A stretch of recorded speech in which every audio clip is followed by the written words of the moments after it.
Do you really think you would survive as a corpo? Despite even V not being able to hack this life, a recent community poll I conducted showed that many of you would actually want to live out this life path if you were dropped into the cyberpunk reality. So I have to assume that some of you are already cyberpsychos. Okay, now look, if you're going to head up your division in Kendechi or Arasaka by being some cybered up Patrick Bateman, then Choom, maybe, just maybe you'd last a week. Drop the weapon! Drop it now! Get on the ground!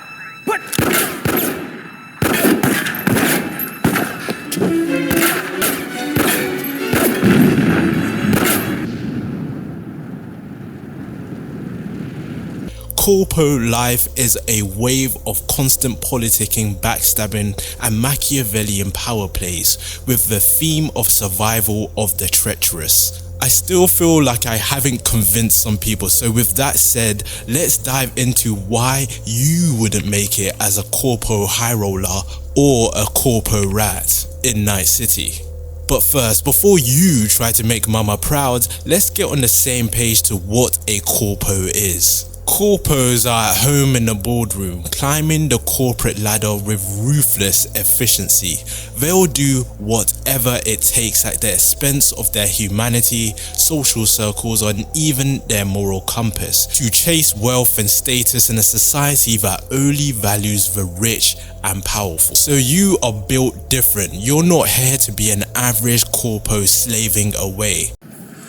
I have those reports you asked for? Get out my sight, scum. So first off, how will you be climbing the corporate ladder? What will it look like? In the early stages, you may start off attending a private corporate run school like David Martinez attended Arasaka High. Many corporate execs are privately educated, according to the law. Money, talks and meritocracy barely exist in the cyberpunk world. However, this is just one route. For you, let's say you were noticed for your skill, brought into work for the Corp through a program later. According to Cyberpunk 2020 and Red Sourcebook, the average corpo might start off as a junior executive. You'll be kissing your boss's ring, doing favors on and off the book, and it's here through your successes that you'll eventually lead on a project.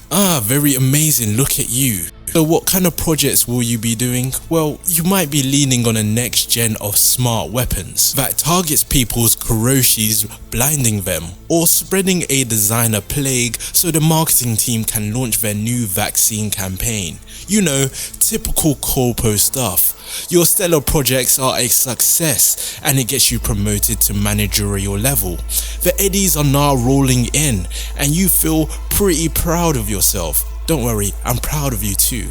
But the grind doesn't stop. You've reached the level that V was at. But it's here in your average corporation where the infighting intensifies. According to the law, you shouldn't be surprised if a few of your colleagues or competitors are plotting for you to have an accident or just outright looking to take you out. I thought one of my competitors sent you. Only the most ruthless and successful managers get elevated, and you're looking for the assistant vice president position, so you'll need to fight for your life. Many have died here, and this is reason enough why you wouldn't make it. And corporate gods forbid if they send someone like V after you to take you out, so you better hire them first. But speaking of V being hired to take someone out, let's talk about Arthur Jenkins, who tried to do that. Jenkins claims that Abernathy double-crossed him and worked her way up by slandering him in the process when the two of them were working together in Osaka before transferring to Night City. This isn't the first time Abernathy set you up. No, not the first. Smeared me in front of Japanese execs, so she'd be the one promoted to director of Spec Ops. Cunt.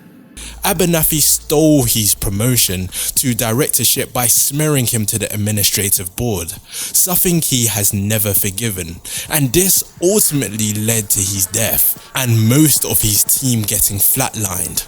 The only reason V even survives here is because of Jackie, otherwise they would have been in the afterlife as well. But if that isn't proof enough, let's recall what happens to Meredith Stout, who gets zeroed if you don't find her mole. You can find her in the Coronado Bay with cinder blocks attached to her feet. She was likely killed by Gilchrist. The Corpo life is a death game a la Squid, of high stakes and high reward. Screw up on the job and you're dead. Kudos to you if you're built for this life. I am not. I'm chilling with the nomads, doing ayahuasca in the desert. But let's get onto the corporate grind. You'll be reading your corporate handbook to handle this one, because hustle is the name of the game, and because you're built different, you don't mind forgetting a work-life balance. Your life is work and work is your life. Your apartment is corporate owned, so is your car, and so is your fancy cyberware in your body. This is the corporate major leagues where corporations own workers. But at least you're not alone, because teamwork makes the dream work. Yes, that's right, the power of teamwork will help you reach the top. Don't say I don't give you any pointers. From the Cyberpunk Red Book, it says that you'll need a personal guard of workers willing to do your dirty work. Almost every corporate executive employs at least one force of highly trained operatives specializing in espionage, counter-espionage, sabotage, and counter-terrorism.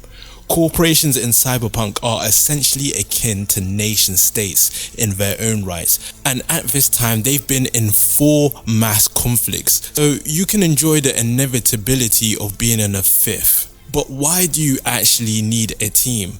Because in your job, you might want to organize a little bit of assassination, terrorism against another corporation, or internally to cement your power, and you'll be using your cyber enhanced team to do this, whether that's a netrunner or a combat specialist who is bogged out.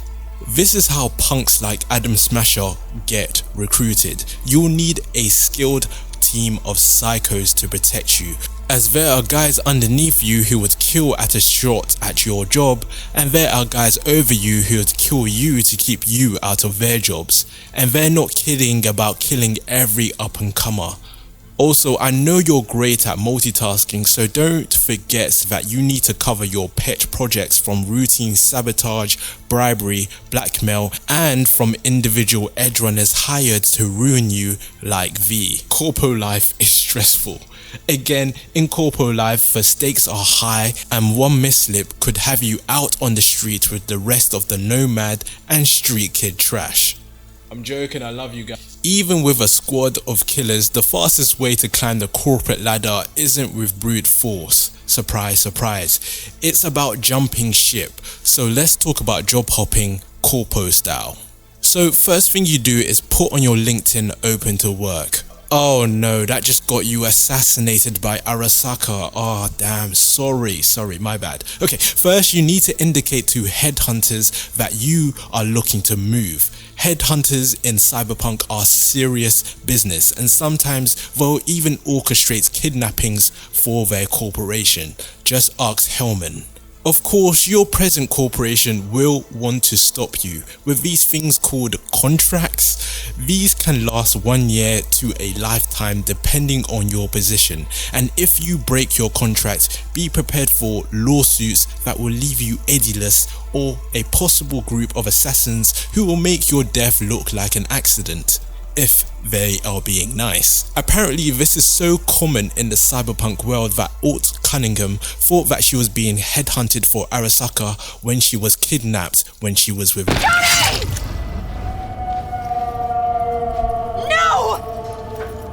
It seems that she had been kidnapped so many times before that it's illustrated in this quote. Bingo, she thinks. She's been grabbed by the corporate headhunters. Fine, great, she can deal with it. Just learn the rules and play the game and go to work. But let me check my notes. The last time this happened, she died. But I'm sure you'll be alright, because in your genius thinking, you want to bring some prize tech from your old corporation to sell to your new employers. Well, before you do this, just remember that corporations often sabotage software with dangerous demons to ensure loyalty, and if they can't do this, blackmail is always on the table. So that night when we went out with some Joy toys, yeah, they recorded us. Yeah, damn, sorry. But can I get a copy? Yeah, that'll be nice. For the memories, of course. They'll either use that as proof or the murders that you committed to even get on this point on the corporate ladder. Either way, there's always a way for corporations to get you. So even simply job hopping in Cyberpunk is dangerous. And as we know, you want to be a corpo and you want to be a part of this. But how does corpo life sound? Still good? Still alive? Well, lastly, let's look at the psychology behind being a corpo.